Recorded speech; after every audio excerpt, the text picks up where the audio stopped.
మొట్టమొదటిగా మనం చూసుకున్నాం పస్కా పండగ.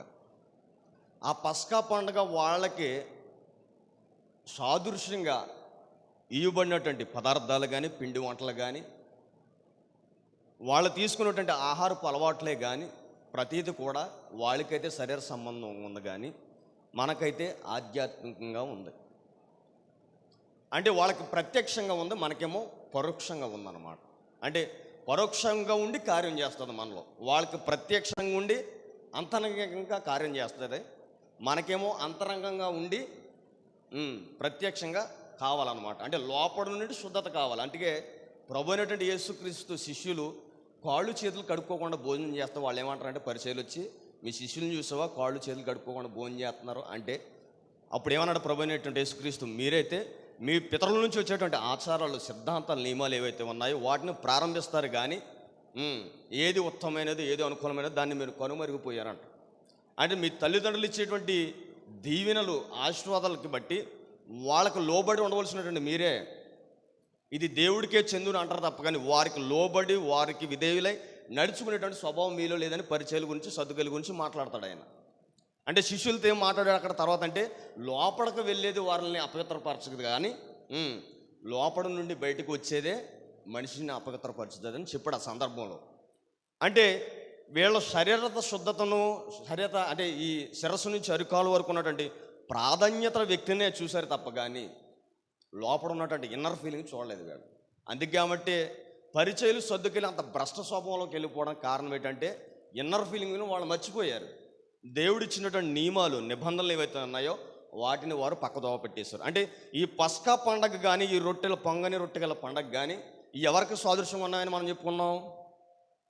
ప్రభు అనేటువంటి యేసుక్రీస్తుకు సాదృశ్యంగా ఉన్నాయి. ఎందుకంటే ఆ పస్కా రోజున, పస్కా పండగలో, పస్కా దినమునే వజించబడినటువంటి ఒక విలువైనటువంటి వ్యక్తి ఎవరైనా ఉన్నారంటే ప్రభు అయిన యేసుక్రీస్తు. అలాగే పొంగని రొట్టెల పండుగ, అది కూడా క్రీస్తు యొక్క పునరుద్ధానానికి సాదృశ్యంగా ఉంది.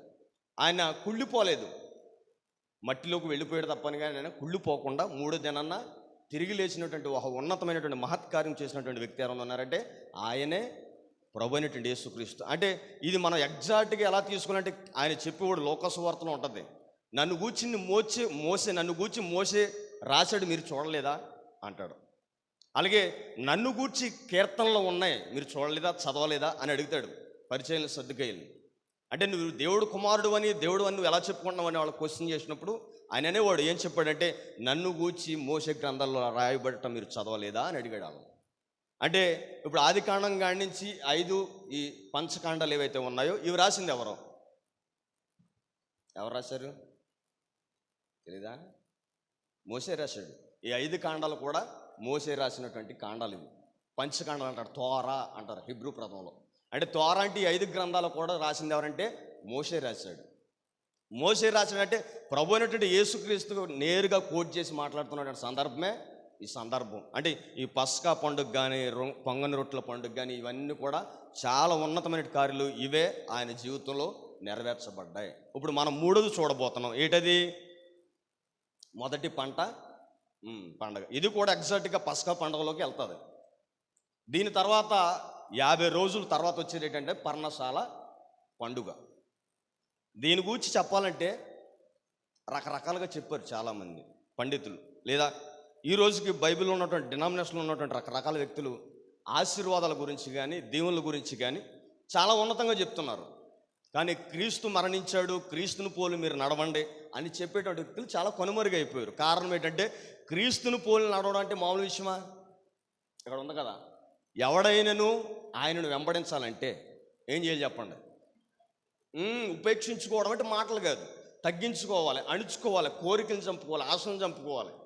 ప్రతి దినం కూడా శ్రమలు ఉంటాయి, ఇబ్బందులు ఉంటాయి, శోధనలు ఉంటాయి, వ్యతిరేకతలు ఉంటాయి, మాట మంచి ఉండదు, సొసైటీలో కుటుంబంలో ఉంటుంది, ఇవన్నీ ఉండవు, చాలా ఒత్తిడితో ఉంటాయి. అందుకు కాబట్టి వీళ్ళొక అడుగు ముందేసేసారు. ఎవరో మన సోకాళ్ళు పాస్టర్ గారు వేసేసి ఏమన్నారంటే, దేవుడు మిమ్మల్ని దీవించాలంటే, దేవుడు మిమ్మల్ని ఆశీర్వదించాలంటే రండి అన్నారంతే. అది కాదు భక్తి అంటే. ఏంటి భక్తి? క్రీస్తును పోలి మనం నడవాలి, సజీవ యాగముగా మనం మారిపోవాలి, అది భక్తి అంటే. కానీ భక్తి అంటే రకరకాలుగా తీసుకొచ్చారు. ఇది చెప్పుతూ ఎలాంటి ఇచ్చేటువంటి విషయంలో, అంటే దేవునికి ఇచ్చేటువంటి విషయంలో ఇది ప్రప్రదంగా ఉందా, లేకపోతే మూడోదిగా పెట్టాడు దేవుడు? అంటే ఈ పండుగలు 7 పండుగలు ఉన్నాయి కదా. 7 పండుగల్లో మొదటిది ఏం పెట్టాడు? పస్కా పండుగ. అంటే ఆ పస్కా పండుగ ఆయన్ను గూర్చి చెప్పినటువంటి విధానం ఎలా ఉంది? ఆయన వధించబడ్డాడు. ఒక గొర్రె పిల్ల ఎలాగైతే వధించబడిందో ఆ సందర్భంలో పస్కా పండుగలో, అదే విధంగా ప్రభు అయినటువంటి యేసుక్రీస్తు వధించబడ్డాడు అని చెప్పాడు. రెండోది పొంగని రొట్టెల పండుగను పెట్టాడు. అంటే మొదటిదేమో వధించబడటానికి, తగ్గించబడటానికి, రిక్తునిగా, దాసునిగా చేసుకోవడానికి కారణమయ్యాడు. అలాగే మనం కావాలి. రెండోదేమో పొంగని రొట్టెల పండుగ. అంటే రెండో చెప్పాడు, అది ఎలాగుందంటే పునరుద్ధానానికి సాదృశ్యంగా ఉంది. మూడోది ఇచ్చేదిగా సాదృశ్యంగా ఉంది. అంటే చాలామంది ఏమంటారంటే, దేవుడికి నువ్వు ఇయ్యి, నీకు దేవుడు ఇస్తాడు అని అంటున్నారు చాలామంది. అవునా? వాస్తవం అది. దేవుడు ఇస్తేనే ఇచ్చేటువంటి వ్యక్తి ఆయన ఒక శాడిస్ట్ అయ్యేటి. ఇప్పుడు మనం ప్రాణం ఇవ్వలేదు, ప్రాణం పెట్టలేదు ఆయన గురించి, చాలా అపిత్రత భావంతో ఉన్నాం. మరణంలోకి వెళ్ళిపోయాం. మనం చనిపోవడానికి సిద్ధంగా ఉన్నాం. ప్రాణత్యాగం ఆయన గురించి చేయలేదు మనం. మరి మన గురించి ప్రాణత్యాగం చేశాడు ఆయన. అవునా?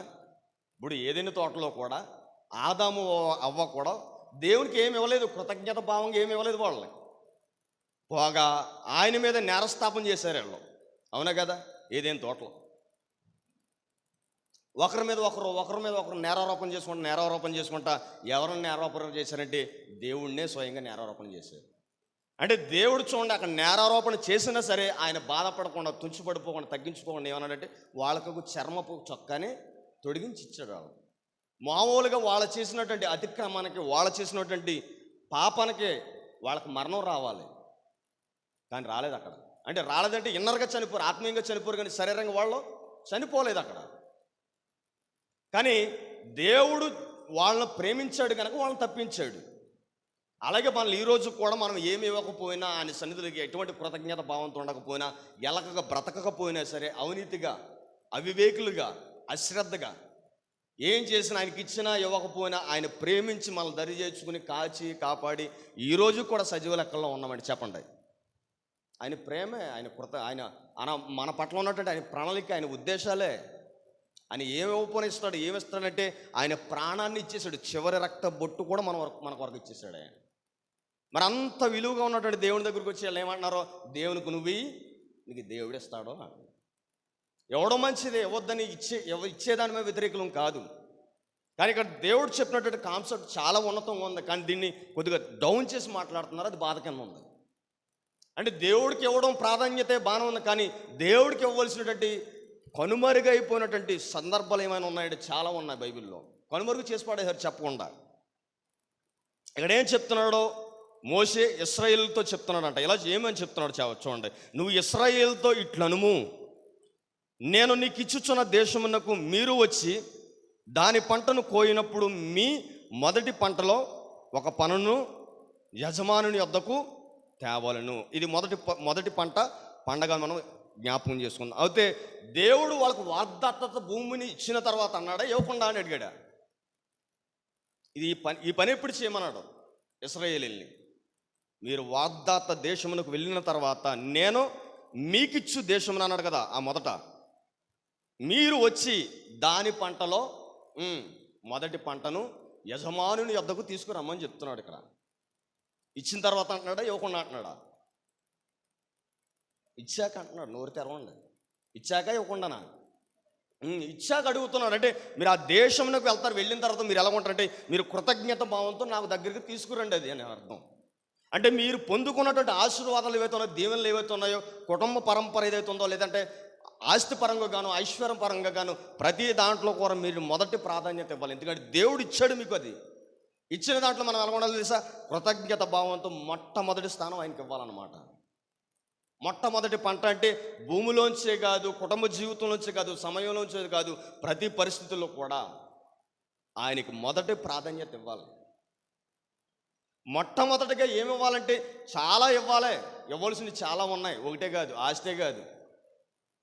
కానీ ఈ సోకాల్స్ ఎవరైతే ఉన్నారో సేవకులు వాళ్ళందరూ ఇవన్నీ పక్కన పెట్టేశారు. అవన్నీ పక్కన పెట్టేసి దండి మీరు దశంభాగాలు తీసుకురండి అన్నారు. దశంభాగాలు వస్తే సరిపోద్దా? మీరు చూడండి, కయ్యేలు హేబేలు దగ్గర ఉన్నటువంటి సందర్భం ఏమైతుందో, కయ్యేలు ఏం తెచ్చాడు? మంచి దేవుని సన్నిధికి వచ్చేటప్పుడు తన మందలో ఉన్నటువంటి ఆ సందర్భం ఉన్నటువంటి 4వ అధ్యాయంలో ఉన్నటువంటి ఆదికాండం తీసుకొచ్చాడు పశువుని. ఆ తర్వాత హేబేలు కూడా తన పంటలోంచి శ్రేష్టమైనవి తీసుకొచ్చాడు. చాలామంది అనుకుంటారు ఏమనంటే దేవుడికి మాంసం అంటే ఇష్టమేమోనని. అక్కడ మాంసం కూరగాయలు కాదు అక్కడ కావాల్సింది. అక్కడ కింద అంటాడు ఏమంటే, నీవు సత్క్రియలు చేసిన ఎడలా నీ ముఖము దాచుకుందువా అని అడుగుతాడు. ఎవరినే? కయ్యేన్ని అడుగుతాడు. అంటే అప్పటికే కయ్యేల్లో అంతరంగంగా ఏమున్నాయంటే కుళ్ళు, కుతంత్రం, దోష ఇవన్నీ ఉన్నాయి. నువ్వు సత్క్రియలు చేసిన ఎడలా నీ ముఖమును ఎలా దాచుకుంటావని అడుగుతాడు. అంటే సత్క్రియలు చేస్తే కనుక ముఖం దాచుకుని పని లేదు. అంటే దేవుని దగ్గరకు వచ్చేటప్పుడు నువ్వు ఎలాగ రావాలంటే నీ ఇన్నర్ ఫీలింగ్ మారాలి, నీ ఆత్మీయ స్థితి మారాలి, నీ స్వభావం మారాలి, నీ క్రియలు మారాలి. ఇవేమీ మారకుండా నువ్వు దేవుని దగ్గరకు వచ్చి నేను ఇస్తున్నానంటే సరిపోయిందా? అవి దేవుడు అంగీకరిస్తాడా? అందుకే కీర్తనకారుడు దావీదు అంటాడు, బెత్షెబాతో పాపం చేసినప్పుడు, నేను నా పాప విషయంలో నేను నీ సన్నిధికి ఏం తీసుకురావాలంటే దహన బలులు, నైవేద్యములు నేను తీసుకొచ్చి నీ కృతజ్ఞత స్థుతులను చెల్లించవచ్చా అంటే అవదో. ఇవన్నీ ఇచ్చేయాలంటే నీ సన్నిధికి ఇస్తాను నేను, కానీ అవన్నీ ఇచ్చడం వల్ల నీకు ప్రయోజనం లేదు, మేలు లేదు ప్రభువా. అవన్నిటి నువ్వు అంగీకరించట్లేదు. నువ్వేం చేస్తున్నావంటే విరిగి నలిగిన హృదయాన్నే నువ్వు కోరుకుంటున్నావు అంటాడు. నీకు దహన బలులు కావాలా నేను ఇస్తాను, నైవేద్య బలులు కావాలా నేను ఇస్తాను. ఇచ్చేటువంటి స్వామత లేదంటారు దావీదు దగ్గర. రాజ్య పరిపాలన ఉన్నాడు. తన పాపం పోవాలంటే ఎన్ని ఎడ్లైనా, ఎన్ని గొర్రెలనైనా, ఎన్ని మేకలైనా, ఏవైనా సరే కూరగాయలు కానించి ఆయన సన్నిధికి ఏం కావాలంటే ఇస్తాక సిద్ధంగా ఉన్నాడు. కానీ దేవుడు అది కోరుకోలే. ఏం కోరుకున్నాడు చెప్పండి? విరిగి నలిగిన హృదయాన్ని కోరుకున్నాడు. అదంటే ఆయనకి చాలా ఇష్టం. ఎందుకంటే ఆ విరిగి నలిగిన హృదయంలోంచి కృతజ్ఞత భావం అనేది వ్యక్తీకరించబడుతుంది. విరిగి నలిగిన హృదయం లేకపోతే వ్యక్తీకరించబడలేమంటే వ్యక్తీకరించబడలేము. ఎందుకంటే దీంట్లో స్వార్థం, స్వనీతి ఉంటుంది సత్క్రియలు లేకపోతే. 4వ అధ్యాయం 3వ వచనం. కొంతకాలమైన తరువాత ఆ పొలము పంటలో కొంత యెహోవాకు అర్పణగా తెచ్చెను. హేబేలు కూడా తన మందలో తొలుచును పుట్టినటువంటి వాటిని, క్రొవ్విన వాటిని తెచ్చెను అని చెప్తున్నాడు అక్కడ. హేబేలేమో శ్రేష్టమైన తెచ్చాడు, అలాగే కయ్యేను కూడా తెచ్చాడు. కానీ కయ్యేను గురించి మాట్లాడేటప్పుడు ఏమన్నాడు తెలుసా? కొంత యెహోవాకు అర్పణగా తెచ్చాడు అనేటువంటి. హేబేలు కూడా తన తొలుచూలు పుట్టినటువంటి క్రొవ్విన వాటిని కొని తెచ్చాడంట. యెహోవా హేబేలును అతని అర్పణను లక్ష్య పెట్టెను, కయ్యేను అతని అర్పణను లక్ష్య పెట్టలేదు. కాబట్టి కయ్యేనుకు మిక్కిలి కోపం పుట్టి అతడు తన ముఖమును చిన్నబుచ్చుకొనగా అని ఉంది అక్కడ. అంటే చూడండి, ఇద్దరు తెచ్చారు దేవుని సన్నిధికి, ఇద్దరు కూడా వారు కలిగి ఉన్నదాన్ని తీసుకొచ్చారు, బాణం ఉంది. అలా వీళ్ళు ఎవరు? ఆదాముకి అవ్వకు కలిగినటువంటి సంతానం. అంటే చూడండి, నా ఉద్దేశం ఏంటంటే ఒక తల్లే ఒక తండ్రే, ఒక గర్భాన్ని నుంచి వచ్చారు వీళ్ళు. కాదంత ముందు అటు ఇటుగా అయింది ఒక సమయం. కానీ ఒక తల్లి గర్భం నుండి వచ్చినటువంటి వారికి ఎన్ని తలంతులు ఉన్నాయి చెప్పండి? 2 వేరు వేరు తలంతులు ఉన్నాయి. కారణం, వారి ఆలోచన విధానం సరిలేదు, వాళ్ళ స్వభావం సరిలేదు, వాళ్ళ నైతికత, అండర్స్టాండింగ్, కమిట్మెంట్ సరిలేదు. అలాగే మీరు చూడండి, యాకోబు, యాషావు వారిని కూడా ఒక తల్లి గర్భం నుండి వచ్చినటువంటి వారే, కానీ ఒకరినొకరు మోసం చేసుకునేటువంటి స్వభావం. ఇది మనకు అర్థం అవ్వాలంటే చూడండి, వాళ్ళు అపోస్తుల తరం దగ్గరకు వచ్చేసరికి, అపోస్తుల కార్యాలు ఉంటుంది, వాళ్ళు ఏక మనస్సుతో ప్రార్థన చేయగా అని ఉంటుంది అక్కడ. అంటే చూడండి, ఇక్కడ పితరుల దగ్గరికి వచ్చేసరికి వాళ్ళ తల్లిదండ్రులు ఆదాము అవ్వ అయితే, వీళ్ళ తల్లిదండ్రులు కూడా ఆదాము అవ్వే. ఎవరో అపోస్తుల కార్యంలో ఉన్నటువంటి అపోస్తులందరూ కూడా వారి పితరులు ఎవరో ఒక తల్లి గర్భం నుండే వచ్చారు. కానీ వీళ్ళకి ఏం లేదు, ఏక మనసు లేదు. వీళ్ళకి అపోస్తులు ఉన్నటువంటి అపోస్తులకేమో ఏక మనసు ఉంది. ఇక్కడ తల్లి గర్భం నుండి, ఒకే తల్లి గర్భం నుండి ఒకే తండ్రి సంతానంగా వచ్చినటువంటి వీళ్ళకే ఏక మనసు లేదు. కారణం ఏంటో తెలుసా? ఆ కింద చదివితే చూడండి, 6వ వచనం చూడండి ఒకసారి. యెహోవా కయ్యేనుతో, నీకు కోపమేలా? నీ ముఖమును చిన్నబుచ్చుకుని ఉన్నావు, నీవు సత్క్రియలు చేసిన ఎడలా తల ఎత్తుకొనవా? సత్క్రియలు చేయని ఎడలా పాపము పొంచి ఉండునట.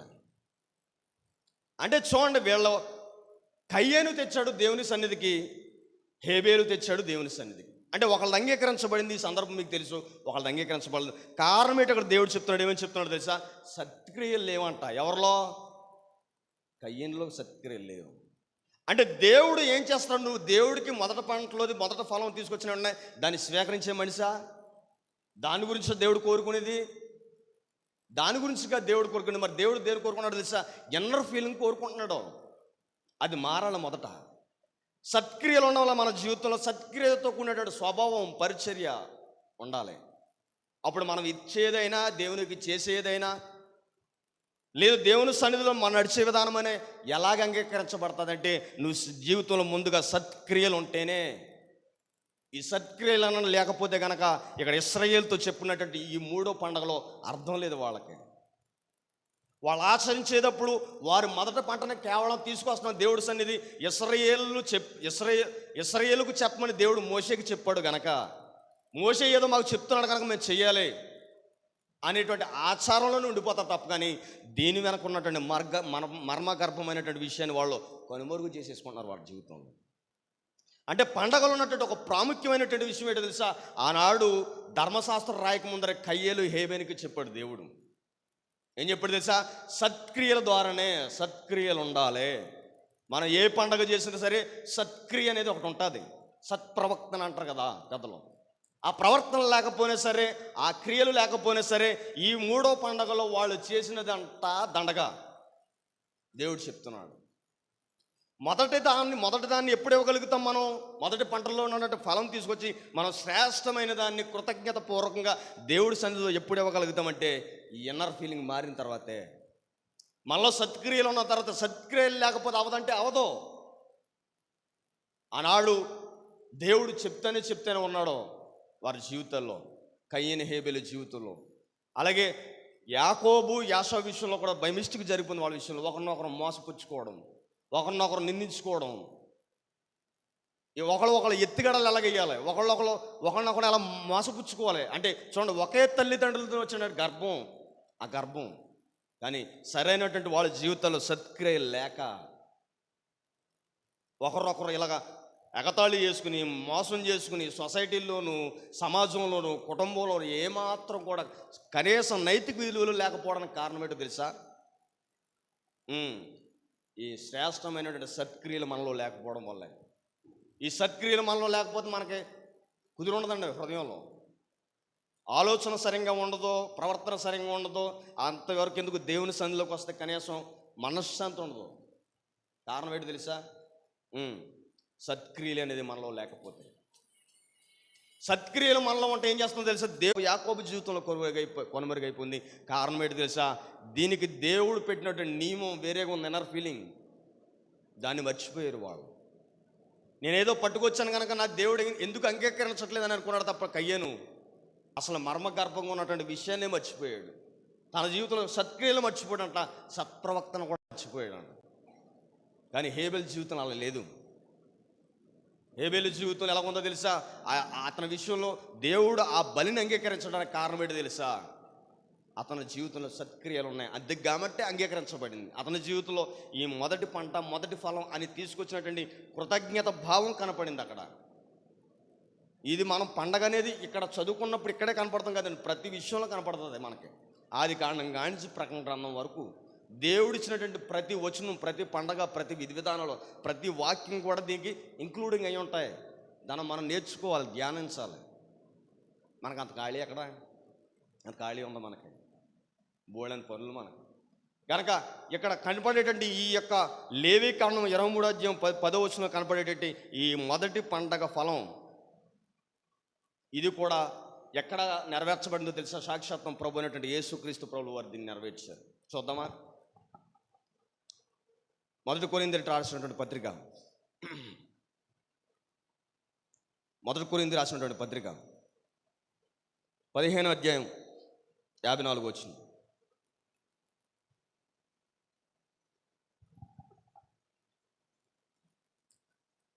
20 వచనం ఒకసారి చదవండి. మొదటి కోరింది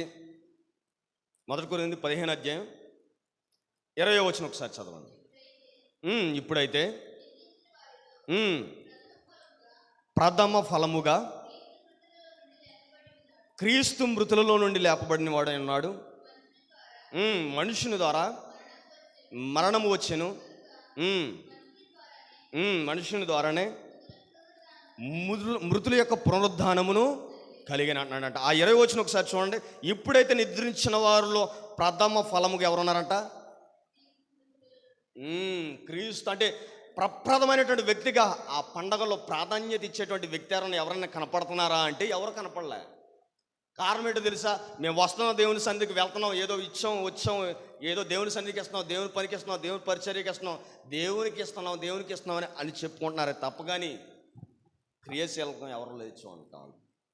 సరైనటువంటి ప్రవర్తన, సరైనటువంటి లోబడే తత్వం, సరైనటువంటి మాట వినగలిగేటువంటి తత్వం దేవుడు ఏర్పరచుకున్నటువంటి మానవాళ్ళు కొరుమరుగా అయిపోయిందాం. అది బాధాకరమైన విషయం. ప్రతి పండగలోనూ దేవుడు కోరుకున్నటువంటి ఉద్దేశాన్ని కనుమరుగు చేసేసారు. ప్రతి విధానంలోనూ, ప్రతి నడవడికలోనూ, ప్రతి పండగలోనూ దేవుడు కోరుకునేటువంటి ఆ విధి విధానాలు మర్చిపోయారు.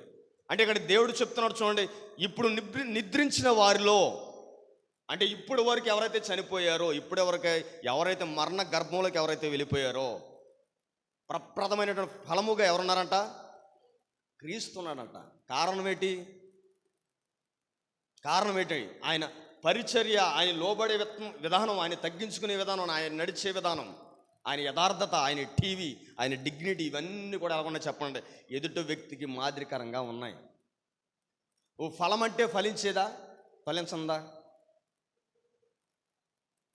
కొన్ని ఫలాలు ఫలించవు. అంటే కొన్ని పళ్ళు ఫలించని ఫలమేముందో చెప్పండి.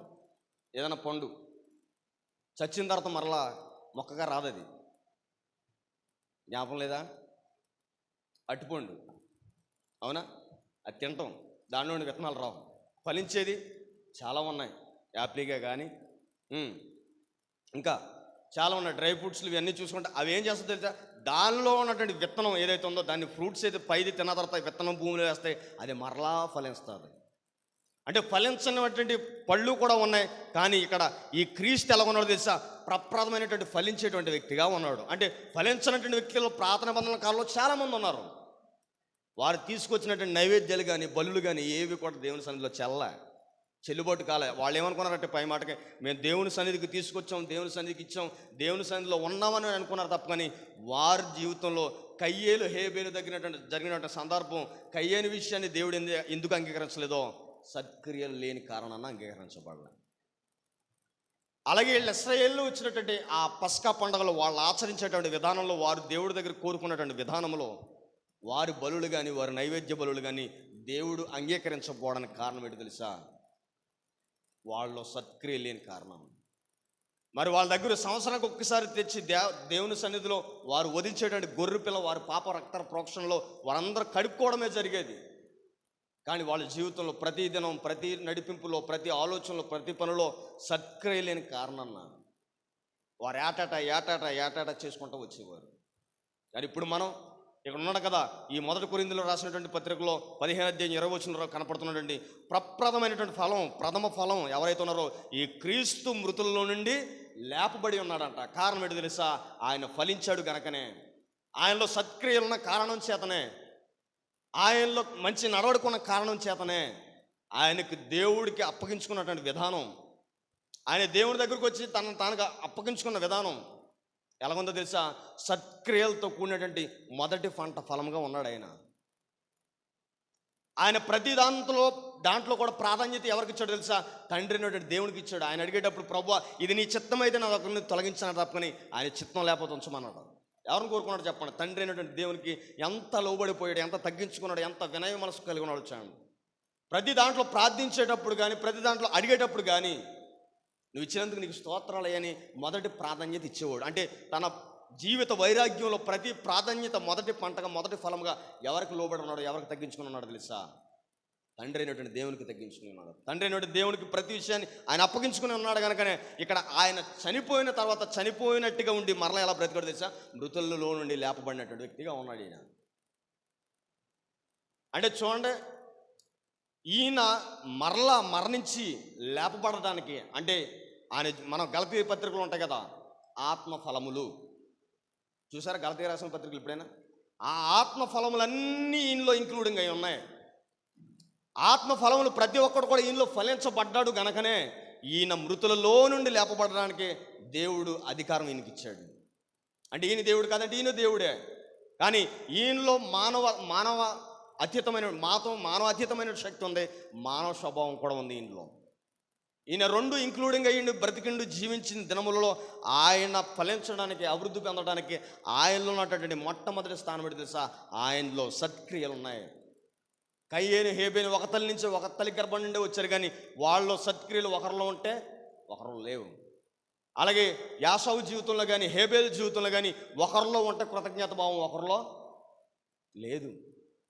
సత్క్రియ లేని కారణానే కుటుంబం రోడ్డును పడిపోయింది, ఆత్మీయ స్థితి రోడ్డును పడిపోయింది, బ్రతుకులు రోడ్డును పడిపోయావు, వాళ్ళ బతుకుల్లో విసిగి వేసారిపోయే కారణం ఏంటి తెలుసా?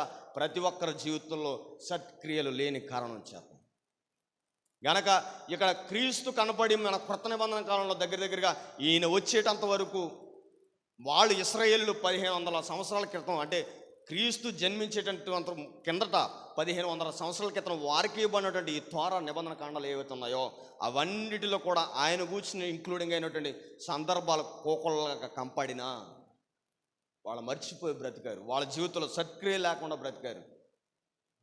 యాకోబు జీవితం కదండి, న్యాయాధిపతులు కానీ ప్రవక్తలే కానీ ఎవరి జీవితంలో కూడా సరైనటువంటి రాజులలో కానీ సత్ప్రవర్తన, సత్క్రియ వీటన్నిటినీ మర్చిపోయారు కనుకనే వాళ్ళ జీవితాలు ఫలభరితంగా లేకుండా కనుమరుగైపోయిన కారణం ఏంటి తెలుసా? మొదటి పంట అనేటువంటి పండగ వాళ్ళ జీవితంలో లేని కారణం. మొదటి పంట దేవుడి దగ్గరికి తీసుకొచ్చి వాళ్ళు ఇవ్వలేని కారణం చేత, మొదటి స్థానం ఇవ్వలేని కారణం చేత చూడండి, మనం ఆ సందర్భం చూస్తే బిలాము సందర్భాన్ని చూస్తే కనుక దేవుడి దగ్గరికి వచ్చి అడిగాడు, బాణం ఉంది, దేవా వెళ్ళి వీళ్ళని శపించమంటామంటే వద్దన్నాడు దేవుడు.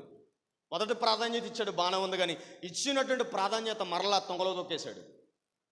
దేన్ని బట్టి? డబ్బులను బట్టి. గనక చూడండి, ఒకసారి లోబడేటువంటి తత్వంగా ఉండి మరలా బై మిస్టేక్ వెనక్కి వేసిన అది కూడా దేవుని దగ్గర చెల్లదు. మనం నిర్ణయించుకున్నటువంటి నిర్ణయం ఏదైతే ఉందో, మనం ఇవ్వాలనుకున్నటువంటి సత్ప్రవర్తన, సత్క్రియ ఒక రోజుతో అయిపోయే పని కాదు. అది ఎల్లప్పుడు కూడా ప్రతి దినం, ప్రతి సమయమందు అసమయమందును కూడా ఈ సత్క్రియ, సత్ప్రవర్తన ఎల్లప్పుడు మన జీవితంలో ఆ ప్రత్యక్షంగా ఉన్న, పరోక్షంగా ఉన్న, ఎక్కడున్న, ఒంటరిగా ఉన్న, 100 మందిలో ఉన్నా సరే ఈ మొదటి ఫలము పండగ మనం చేయాలంటే ఏంటో తెలుసా? సత్క్రియలు మనలో ఉండాలి. ఈ సత్క్రియలు మనలో లేకపోతే కనుక మనం ఇచ్చేటువంటి ఆ ప్రథమ పంట ఏదైతే ఉందో, లేదంటే కానుక ఏదైతే ఉందో, దేవుని సన్నిధికి తీసుకొచ్చేటువంటి ప్రతిదీ ఏదైతే ఉందో, ఆయన సన్నిధికి పరిచర్య మంచిది ఇవ్వండి, కానీ మొదటి స్థానం దీనికి ఇవ్వాలి, రెండోది దేనికైనా ఇవ్వాలి. అది కాకుండా దేనికన్నా ఇచ్చినా సరే అది చల్లదంటే చెల్లుద్ది, కానీ నువ్వు నీ హృదయంలో ఎటువంటి ఇన్నర్ ఫీలింగ్స్తో ఉన్నావో, ఎలాంటి స్వభావ లక్షణాలతో ఉన్నావో అవన్నీ దేవుడు కనిపెడతాడు. దేవుడు కయ్యని సందర్భం మనం చూసాం కదా, తన మొదటి అంగీకరించబడిన కారణం చేత ముఖం ఎప్పుడు చిన్నబుచ్చుకుంటాడో, బుచ్చుకోడో, కోపమిస్తాడో ఎవడో దేవునికి ముందుగానే తెలుసు. ఇప్పుడు దేవుడి దగ్గరికి వచ్చామండి, మనం ఏదైనా ఇచ్చాం, మన కాకుండా ప్రక్కోళ్ళది ముందుగా పెట్టి పరిచర్లు పెట్టి ఓడబడుతున్నారు, మంచిదే. ఒకళ్ళు ఎదుగుతూ ఉంటే ఒకళ్ళు వార్చలేని స్థితి సమాజంలో, ఒకడు ఉన్నతమైన స్థితికి వెళ్తూ ఉంటే ఒకడు వార్చలేని స్థితి సమాజంలో. దరిద్రం సంఘంలోకి వచ్చి కూడా వచ్చినాయి ఇవన్నీ. ఒకడు ఎదిగి పాడుతూ ఉంటాడు, నుంచుని పాటలు పాడుతూ ఉంటే ఇంకొకటి సెటైర్లు వేస్తున్నారు కింద. ఇలాంటి వ్యక్తులు సమాజంలో కూడా ఉండటమే దౌర్భాగ్యం అనుకుంటే, సంఘంలో కూడా వచ్చి ఎలాంటి నైతికతలో ఉన్నటువంటి విలువలు కూడినటువంటి దేవుని పరిచర్యలో, దేవుడి ప్రణాళికలో, దేవుడి ఉద్దేశంలో ఒకరంటే ఒకరు గిట్టపోవడం, ఒకరినంటే ఈర్షించుకోవడం, ఒకరినొకరు దూషించుకోవడం, ఇది ప్రథమ ఫలం అంటారా? ఫలించడం అంటారు, దాన్ని నాశనం అయిపోవడం అంటారు. చూడండి, అంటే ఒక వ్యక్తి ఇలాగ ఇన్నర్ ఫీలింగ్, ఆత్మఫలం ఉన్న దీర్ఘశాంతము, దయాళత్వము, ప్రేమ, అన్యోన్యత ఇవన్నీ మనలో ఫలిస్తూ ఉంటాయి. రోజు రోజుకి అప్డేట్ అవుతూ ఉంటాం. మనం ఎదుటోడికి సహాయం చేస్తాం. ప్రేమ అనేది ఒకరితోట, ఇద్దరితోటి. అది ప్రేమ అనే సందర్భం. ప్రేమ అనేటువంటి ఆ యొక్క పదం ఇద్దరికి వ్యక్తీకరించబడుతుంది. ఇది ఒకరితో పని అవ్వదు. నేను ప్రేమించబడాలంటే నా ముందు ఇంకొక వ్యక్తి ఉండాలి, అప్పుడే పని అవుద్ది. ఈ ప్రేమ అనేది ఎదుటోడికి మనుషుని ద్వారానే మృతుల పునరుద్ధానము కలిగను. ఈ మృతుల పునరుద్ధానం కలగడానికి కారణం ఏంటి తెలుసా? ఆయన ప్రప్రథమైనటువంటి సత్క్రియలు ఉండటం కారణం చేతనే, ఆయన సత్క్రియల్లో ఉండడం చేతనే ఆయన ప్రప్రథమ స్థానంగా ఫలించబడ్డాడు. ఆ ఫలించడం ద్వారా ఆదాము నుండి ఇప్పుడు దాకా ఆయన చనిపోయేంత వరకు కూడా మరణం ప్రతి ఒళ్ళు ఏలుతూ ఉండి ప్రతివాడిని శాసించి ప్రతివాడిని తొంగలోకి తొక్కి ప్రతివాడిని అణిచివేసింది. కానీ ఈ క్రీస్తును మాత్రం అది ఏమీ చేయలేకపోయింది. కారణం ఏంటి తెలుసా? ఆయన ప్రథమమైనటువంటి ఫలముగా ఉన్నాడు గనక, ఆయనలో సత్క్రియ ఉంది గనక, ఆయనలో ఈ పండగకు ఉండవలసినటువంటి లక్షణాలు ఏవైతే ఉన్నాయో అవి సంపూర్ణంగా 100% ఆయనలో కనపడినటువంటి కారణం చేతనే ఆ మొదటి ఆదాము ఏం చేశాడు తెలుసా? ఆ దేవుని చిత్తాన్ని, దేవుని ఉద్దేశాలను, దేవుని ప్రణాళికలను, దేవుని స్థానాన్ని ఎవరికి ఇచ్చాడు చెప్పండి? పట్టుకొచ్చి చెప్పండి, ఎవరికి ఇచ్చాడు? నా ఎముకలో ఎముక మాంసం పాడాడు కదా. ఎవరికి ఇచ్చాడు? ఎవరికి ఇవ్వాల్సిన స్థానం ఎవరికి ఇచ్చాడు తెలుసా? దేవునికి ఇవ్వాల్సిన స్థానం పట్టుకొచ్చి భార్యకి ఇచ్చేసాడు. అందుకే తన జీవితంలో మరణం ఎంటర్ అయిపోయింది. మన జీవితంలో కూడా మనం ఇవ్వాల్సిన స్థానం ఎవరికో చెప్పండి? దేవునికి ఇవ్వాలి, ఈ క్రీస్తుకి ఇవ్వాలి. ఈ క్రీస్తు తర్వాత బయట వాళ్ళు వద్దంటే కావాలి. కానీ దేవుని తర్వాత ఏదైనా సరే, ఎవరు మాట వినాలన్నా, ఏ పని చేయాలన్నా, ఏది ఎక్కడికి వెళ్ళి ఎలా ఉండాలన్నా సరే, మొదటి స్థానం ఈ క్రీస్తుకి ఇవ్వడం కారణం చేత రేపు అన్న రోజున ఇప్పుడు కనపడదు కనుక ఈ పరిచర్య విలువ, ఇప్పుడు కనపడకపోవచ్చు భారభరితమైనటువంటి శ్రమ, ఇప్పుడు కనపడకపోవచ్చు ఈ యొక్క దేవుని ఉద్దేశాలు, దేవుని చిత్తాలు, దేవుని ఆలోచనలు. కానీ ఒకనొక దినం ప్రతి వారిలో వచ్చేటువంటి పలకరించకపోయినా వచ్చి పలకరించేదేంటి చెప్పండి? ప్రతి ఒక్కరి జీవితంలో పెళ్ళైనా కొంతమంది చేసుకుంటారు, చేయకపోకుంటారు. చెప్పండి, పుట్టినరోజు కొంతమంది చేసుకోవచ్చు, చేసుకోకపోవచ్చు. కానీ ప్రతి ఒక్కరికి ఒక డేట్ ఫిక్స్ అయిపోయింది. ఏంటి చెప్పండి? ఇది వద్దనుకున్నా సరే వస్తుంది, పక్కన కూర్చుంటుంది. మనకి వెళ్దామా అంటుంది. వెళ్దామన్నప్పుడు వెళ్దామనండి, వద్దనకండి. ఎందుకంటే తెలుసా, ఇక్కడ మరణించినటువంటి సందర్భం మరలా మనం కొని ఎక్కడ తెరుతాం? పరలోకంలో తెరుతాం. ఈ ప్రథమ ఫలం ఉన్నటువంటి క్రీస్తు దగ్గర మనం ప్రథమ స్థానం ఇచ్చి మన సత్క్రియలతో ఉన్నటువంటి భక్తి చేసాం కనుక, ఈ పండగ మనం చేసాం కనుక, ఇక్కడ మూయబడినటువంటి కొన్ని ఏదైతే ఉందో అక్కడ తెరవబడతాయి. అందుకే కాబట్టి మరణం గురించి ఎవరు భయపడవద్దు, ఎవరో కూడా చనిపోయినట్టు దిగులొద్దు. ఎందుకంటే తెలుసా, ప్రథమ స్థానం ప్రభు అనేటువంటి క్రీస్తులో ఉన్నాడు కనుక, క్రీస్తు కూర్చున్నట్టు సత్క్రియలు మనలో ఉంటాయి కనుక మనం కూడా రేపన్న రోజున లిగిస్తాం. చూడండి, 1 కొరింథీ రాసిన పత్రిక ముగించేసుకుందాం. ఈ వచ్చిన చదివి 15వ అధ్యాయం 54 వచ్చిన, అదే కొరింథీ రాసినటువంటి పత్రిక. ఈ క్షయమైనది అక్షయతను ధరించుకున్నప్పుడు, ఈ మలినమైనది ధరించుకొనినప్పుడు విజయమందు మరణము మృంగివేయబడినట్ట అని వ్రాయబడినటువంటి వాక్యము నెరవేరమన్నప్పుడు, ఓ మరణమా నీ విజయం ఎక్కడా? ఓ మరణమా నీ ముళ్ళెక్కడా? మరణపు ముళ్ళు పాపము, పాపముకున్నటువంటి బలము ధర్మశాస్త్రం అని చెప్తున్నాడు. అంటే ఇది ఎవరిలో సాక్షాత్తం? క్షయమైనటువంటి శరీరం అక్షయతను ధరించుకోబోతుందంట. ఇది వాస్తవం. మన జీవితంలో మరణం ఉన్నదా అంటే ఉన్నది. మనం చూసామా అంటే చూసాం. వయసులో ఉన్నవాళ్ళు కానీ, చంటి పిల్లలు కానీ, వృద్ధులు కానీ, బలహీనులు కానీ, బలవంతులు కానీ, మరి ఆడు పిచ్చోడరా, తెంగరోడరా, ఆడి దగ్గరికి వెళ్ళకూడదు అనుకుంటుందా మరణం? మరి ఆడ హాస్పిటల్లో ఉన్నాడు, ఆడి దగ్గరికి వెళ్తాం ఎందుకు? ఆడి దగ్గర ఇబ్బందులు ఉన్నాడు, ఆడి దగ్గరికి వెళ్తాం ఎందుకు అనుకుంటుందా మరణం? ఎవరినైనా సరే పలకరింతది మరణం. అలాంటి మరణంతో ఆ విజయమందు దాన్ని మృంగివేయబడ్డానికి కారణం ఏంటి తెలుసా? మొదటి పంట, మొదటి ఫలం ఉన్నటువంటి ప్రభు అనేటువంటి యేసు క్రీస్తు వచ్చారు. అదేం చేయబడదు చెప్పండి? మృంగివేయబడిందంట. అలా మృంగివేయబడడానికి కారణం ఏంటి చెప్పండి? ఆయనలో సత్క్రియలు ఉన్నాయి గనక. సత్క్రియలు ఉన్నవాడికి మరణం లేదంటే లేదు. వాడు ఎప్పుడు చనిపోయినా సరే శరస్థాయికి ఈరోజు కూడా సమాజంలో ఉంటారు. చూడండి, డాక్టర్ బిఆర్ అంబేద్కర్ ఆయన చనిపోయి ఒక ప్రథమమైనటువంటి ఫలముగా ఉండలేదా? ఆయనైతే చనిపోడు. కానీ ఆయన ఇచ్చినటువంటి రాజ్యాంగం చేత ఈ రోజున ఎంతమంది చూడండి, మీరు స్త్రీలు కానీ పురుషులు కానీ సమాజంలో ఎంత తలెత్తుకుని తిరుగుతున్నటువంటి కారణం ఏంటి చెప్పండి? కులహీనులు కానీ, దౌర్భాగ్యులు కానీ, వెలివేయబడిన వారు కానీ, తృణీకరించబడిన వారు కానీ, వీళ్ళందరూ ఒక సమూహంగా, సంఘంగా, ఒక రాజ్యంగా కూడబడి ఎంత ఉన్నతంగా ఎదగడానికి కారణం ఏంటి తెలుసా? అతడు ఫలం పంటగా ఉన్నాడు. అతను ఒక ఫలభరితమైనటువంటి వ్యక్తిగా ఉన్నాడు కనుకనే ఈరోజు ఆయన చనిపోయాడు. కానీ ఆయన చనిపోయినటువంటి బాధాకరమైన విషయం మనలో ఉంది, కానీ ఆయన స్థాపించినటువంటి ఆ ఫలములు ఏవైతే ఉన్నాయో అవి ఈరోజు కూడా ఫలిస్తున్నాయి మనందరిలో. అవునంటారా కాదంటారా? ఆయన ఇచ్చినటువంటి నిబంధనలు, నియమాలు, రాజ్యాంగం ఈరోజు కూడా ఇంత ఉన్నతంగా ప్రభావితం అవుతుందంటే ఆయన చనిపోయినను బ్రతికినట్టుగా మనలో కనపడుతున్నాం. చూడండి. అలాగే ప్రభు అయినటువంటి యేసుక్రీస్తు ఆయనకంటే ఉన్నతంగా, ఆయనకంటే ప్రభావితంగా ఈ భూమి మీద ఎవ్వరు చేయలేనటువంటి ఉన్నతమైనటువంటి పరిచర్య, క్రియాశీలకం అనిపించినటువంటి వ్యక్తి ఎవరైనా ఉన్నారంటే ఆయనే మన ప్రభు అయినటువంటి యేసుక్రీస్తు. ఈయన గురించి ఎంత చెప్పినా తక్కువ అండి. మన మాటలు వర్ణింపలేనటువంటి సత్యం కానిటువంటి అమరత్వంలో తేజోమయమైనటువంటి వెలుగులో ప్రకాశించేటువంటి ఒక ఉన్నతమైన వ్యక్తి మనం కలిగినటువంటి చిన్న జ్ఞానంతో ఆయన వివరించుకుంటున్నాం. ఆయన కృతజ్ఞత భావంగా ఆయనకు లోబడి ఆయన వినయ విధేయతలు కలిగి బ్రతకగలుగుతున్నాం మనకి ఇచ్చినటువంటి జ్ఞానాన్ని బట్టి. ఈయన గురించి అంతా చెప్పిన తక్కువ అండి. ఈయన గురించి చెప్పాలంటే ఆయనే ప్రథమ ఫలం. చెప్పండి, ఇప్పుడు మీరు చేసుకునేటువంటి మొదటి పండగలో ఎవరిని ప్రాధాన్యతగా పెడతారు? ఎవరిని ముందు పెడతారు? ఎవరిని ముందంజలో పెడతారు? ఈ ప్రభు అయినటువంటి యేసుక్రీస్తుని మన జీవితంలో నిలబెట్టుకుని నడిచేవారిగా ఉండాలి. ఈ మాటలు మన ఇంటిలో దేవుడు దీవించి ఆశీర్వదించునుగాక. ఆమేన్.